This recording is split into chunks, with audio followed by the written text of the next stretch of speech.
Great. Thank you, everyone. I'm Scott Wiener. I have the honor of representing San Francisco and Northern San Mateo County in the California State Senate. And today we just completed our Assembly and Senate Pride ceremony where our LGBTQ Legislative Caucus honored a number of amazing community leaders from throughout the state. I nominated Sister Roma for an honor based on her many years of stellar service to our community.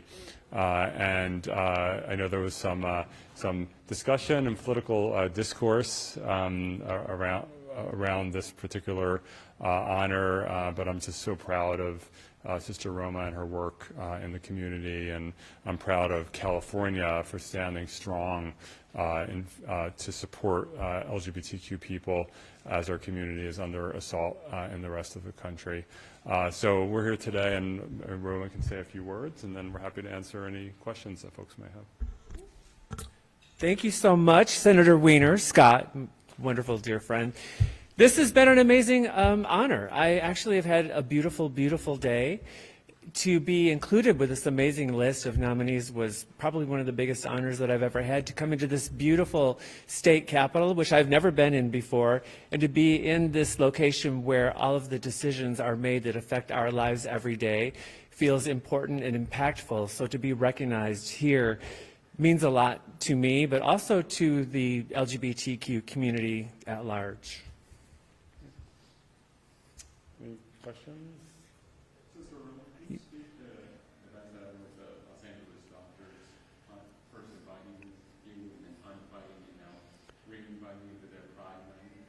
What are your thoughts on that? Well, I mean, the good news is that the Sisters of Perpetual Indulgence in Los Angeles will be attending Pride Night with the Dodgers. They will receive the Hero Award. The Dodgers made a great decision that they decided to re-invite the sisters after receiving some initial pushback from the negative voices that we all hear out there online on the internet. And as soon as they really learned about the work that the sisters have done for decades and the importance of this organization to the queer community, they realized that they'd made a mistake. And I applaud them for admitting their mistake and welcoming the sisters back. It's been really incredible to see the support that came from all different places, from celebrities, from government, from other LGBT organizations, even religious leaders and religious people came out and spoke in support of the sisters because they understand who we are. They get what we do. We are actually nuns. We serve our community. We minister to the sick. We help the unhoused. We feed the hungry. We promulgate universal joy and expiate stigmatic guilt. It's as simple as that.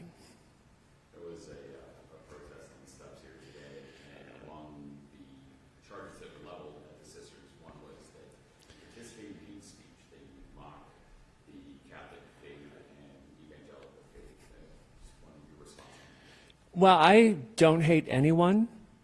None of the sisters come from a place of hate. And we are not anti-religion. We are not anti-Catholic. We would never tell a person that you cannot worship or believe anything. If you find a faith or something to believe in that gives you hope and brings you peace, please go for it. Like, that's important, because without faith, what do you have? Faith gives you hope. And without hope, what's the purpose? Like, that's actually hurts my feelings to think that people think that I hate them or that I'm mocking them, especially something that they hold so dear to their heart. The only issue that I have is when people turn around and decide to interpret the scripture in a way that they can weaponize their religion and use it to oppress and discriminate against people. So I think a lot of the times people are reacting to their own internalized homophobia, transphobia, their own racism, their misogyny, and they're deciding to use the scripture and the word as a weapon against us. Sister Roma, in your decades of activism, I'd love to hear you reflect on where you think we are now as a country, as a state, even in San Francisco. If you've seen the tide shift, I mean, multiple senators announced or referenced the 400 plus proposed laws, passed laws now, that are anti-LGBTQIA plus. Where are we now as a nation? Well, I'm in my 30-plus years as a drag activist and a sister. I've obviously fought a lot of battles. The biggest monster that we had to conquer was HIV/AIDS, and our community actually showed the rest of the world how to respond with compassion and care to that plague that was killing us. We've won the right to serve. We currently still have the right to marry. And then you saw so much representation of queer people, trans people on television and in movies. I think people freaked out. I think that the conservative people who don't understand our community, who don't like us, are really gripping with like white knuckle fear to hold on to the last bit of power that they have. We have made so much progress, and basically we were winning this culture war, so they're pushing back harder than ever. And the legislation that you mentioned are really a distraction. Those legislatures are just trying to rile up their base. They're trying to it's a posturing. They're trying to get votes, and they're trying to distract people from the real issues. Drag queens are not harming your children. We are not, queer people, trans people are not groomers. We are not interested in converting people. We are interested in supporting people. So when someone has a child who doesn't identify as a cisgender child, maybe you have a little girl who asks you to call her by a boy name, you have a little boy who's getting bullied at school, maybe you want to bring your child to a drag story hour where they can hear stories about love and inclusion and feel like just for one day that they're not a freak. You know, it's really who we are at our core.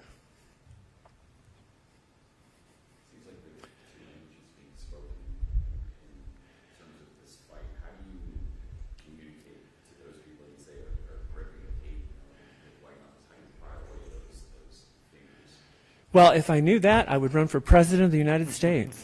That's the real issue, isn't it? We should ask Senator Weiner that question. Well, one thing that's really interesting, there's been polling on these anti-trans proposed laws around trans people playing sports, gender-affirming care, restrooms, et cetera, and the polling, it's actually very uniform. The public overwhelmingly opposes these laws, and Republicans overwhelmingly oppose these laws. Large majority of Republicans are opposed to these laws. They may have whatever their personal comforts or discomforts are around any particular group of people, but overwhelmingly Democrats, Independents, and Republicans do not think the government should be passing laws to do these things. And so, I think this is also another example of gun safety is one of those examples too, where the public at large has a certain opinion, but that's not reflected, particularly unfortunately in the modern Republican Party, which has been captured by a fringe that does not even represent the full Republican Party. Right. And if I could just add, that is the danger. It's hearing these horrible words that they're using to describe our community, to describe LGBTQ people, especially trans people. They're trying to other us. They're trying to dehumanize us. They're attempting to criminalize us and then eventually be free to eradicate us. I believe there are people who would just like to pretend like we don't exist, when the fact is queer and trans people have always been here and we will always be here.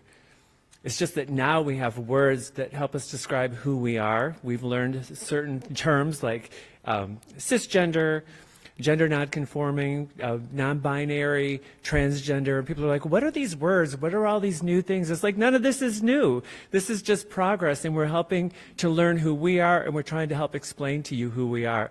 And none of us are a threat. Civil rights are not pie. If you take, you can give, everybody can have all the pie they want, right? You don't have, giving me rights does not take any rights away from you.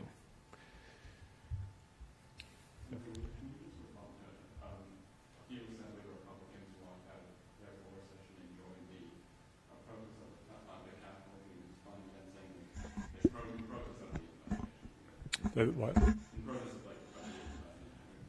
I mean, it's a free country, and my Republican colleagues can do whatever they want. I think it's unfortunate, and I really, I do intend to actually talk to some of my Republican colleagues about who the Sisters of Perpetual Indulgence are, who Sister Roma is, because I think sometimes people, in elected officials, and you see a caricature in the media, and in this case in right-wing media, and without really knowing who the whole person is. And so, you know, again, it was unfortunate, but we just move on.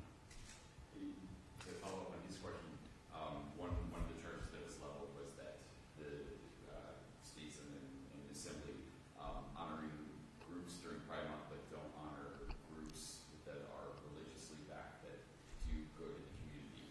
Is there anything to that? The members of the legislature, we honor people all the time. I honor people and organizations in my district, including sometimes religious organizations that are doing great work in the community. We bring people to the Capitol and honor them on almost a weekly basis. Any member of the legislature can honor any individual or group at any time. And so this is just our LGBTQ members of the legislature deciding that we want to honor members of our community today. And again, as Sister Roma said, that doesn't take away from anyone else. If any of the, I'm not going to say names of assembly members because I'd be speculating, although I think I probably know who was there. If those members who went to that protest, they can honor anyone they want, but that shouldn't take away from us honoring leaders in our community who are making people's lives better. Any other questions? Great. Thank you very much, everyone.